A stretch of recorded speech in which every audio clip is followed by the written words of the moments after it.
Hello అందరికీ welcome to my channel. మీలో ఎంతమందికి గులాబ్ జామ్ ఇష్టమో కామెంట్ చేయండి. నాకైతే చాలా ఇష్టం. ఇంకా గులాబ్ జామ్లు అయితే ఈరోజు రెడీ చేస్తున్నాను. నాకు కూడా రాదు, యూట్యూబ్లో చూసే చేస్తున్నాను అనమాట. ఇంక ఇక్కడైతే 2 కప్స్ అయితే కరెక్ట్గా ఉన్నాయి పౌడర్ మొత్తం. ఇంకా ఇదైతే పాలతో కానీ వాటర్తో కానీ అయితే కలుపుకోమని చెప్పారు. నా దగ్గర అయితే పాలు లేవని చెప్పి ఇంకా వాటర్ అయితే వేసుకొని ఇంకా మొత్తం చపాతీ పిండిలో మొత్తం కలుపుకోవాలి. కాకపోతే కొంచెం గట్టిగా కాదు, కొంచెం సాఫ్ట్గా కలుపుకుంటే బాగుంటుంది. ఇంక ఇందులో అయితే కొంచెం నెయ్యి వేసి ఇంకా మొత్తం చూడండి ఈ విధంగా కలుపుకున్న తర్వాత మూత పెట్టి ఒక పక్కన అయితే పెట్టుకోవాలి. ఇప్పుడైతే దీనికి కావాల్సింది ఏంటి, పంచదార కదా. షుగర్ సిరప్ అయితే రెడీ చేసుకుంటున్నాను. ఇక్కడైతే 2 కప్స్ అయితే వేసి చూపించాను కదా, 3 అయితే కరెక్ట్గా సరిపోతుంది. నేను తర్వాత ఇంకో కప్పు పంచదార అయితే వేసాను.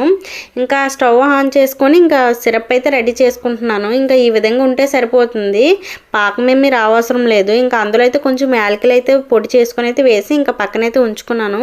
ముందుగా కలిపి పెట్టుకున్న పిండిని అయితే మొత్తం ఈ విధంగా ఉండలుగా చుట్టుకొని ఇంకా ఆయిల్లో అయితే వేసేసాను. వేసేసాక అయితే ఇక్కడ చూసారు కదా, గోల్డెన్ కలర్లో వచ్చిన తర్వాత మనం ముందుగా పెట్టుకున్న షుగర్ సిరప్లో అయితే మొత్తం వేసేసాలి. వేడిగున్నప్పుడే వేస్తే ఇంకా పాకం బాగా పడుతుంది.